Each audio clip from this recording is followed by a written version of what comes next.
আমাদের সংস্কৃতি, আমাদের সংস্কার সর্বদা থাকবে আমাদের সাথে। ভারতের মহান গ্রন্থ আর কাব্যের সম্পূর্ণ সংকলন। সাবস্ক্রাইব করুন তিলক। আমি ধন্য হয়ে গেছি মা, আপনার আশীর্বাদে আমার জীবন সফল হয়ে গেছে।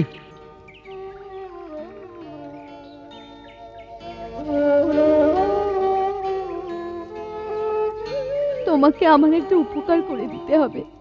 আজ্ঞা করুন মা।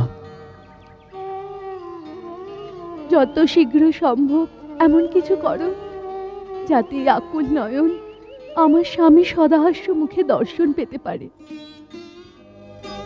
প্রভুকে গিয়ে বলো, এখন আর কিসের বিলম্ব?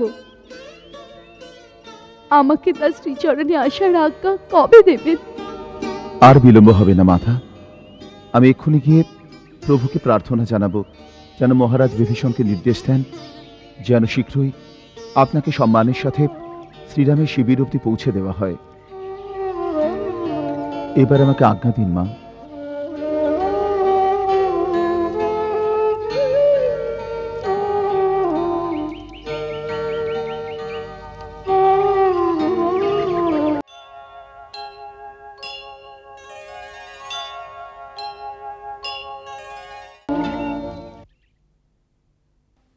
জয় শ্রীরাম।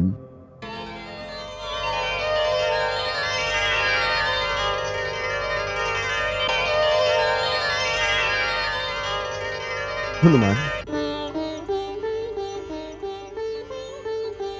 হনুমান, কেমন আছে সীতা?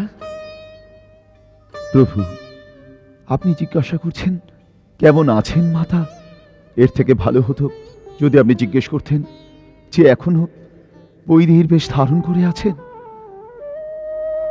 বানে বিদ্ধ হয়ে যেমন হরিণী ছটফট করে, জল ছাড়া যেমন মাছ ব্যাকুল হয়ে পড়ে, সেই রকমই মাতা আপন প্রাণনাথের দর্শনের জন্য ব্যাকুল হয়ে পড়েছেন। এখন বলুন তো প্রভু, মাতাকে আনার জন্য বিলম্ব কি কারণে করছেন?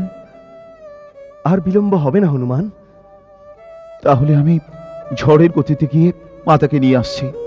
না হনুমান, এত চঞ্চল, এত অস্থির হওয়া উচিত হবে না। মহারাজ বিভীষণ, আজ্ঞা দিন রঘুনন্দন। সীতাকে আনার উপযুক্ত ব্যবস্থা করুন।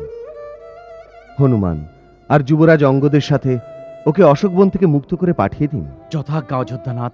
আসুন হনুমান। কেন বিলম্ব করো কিবা কারণ? সীতা জনক দুলালী, রঘুবর ব্যাকুল, লক্ষণ আকুল, সে পথ তোমারি।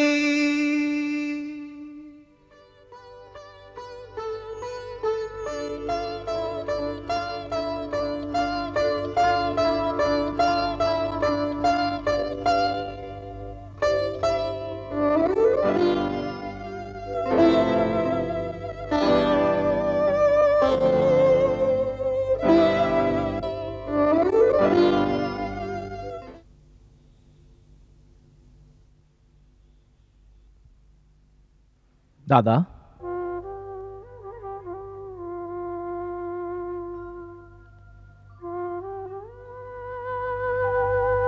এত উদ্বিগ্ন হচ্ছেন কেন?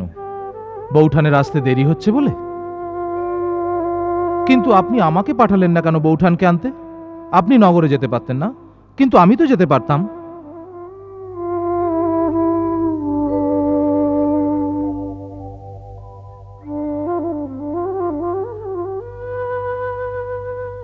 লক্ষণ, আগুনের ব্যবস্থা করতে হবে। আগুনের ব্যবস্থা কেন? সীতাকে আগুন পেরিয়ে আমার কাছে আসতে হবে। তো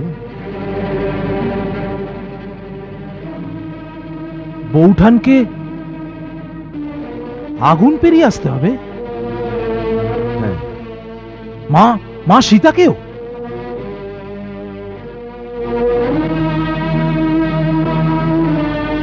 না দাদা, এটা অত্যাচার, এটা অন্যায়। লক্ষণ,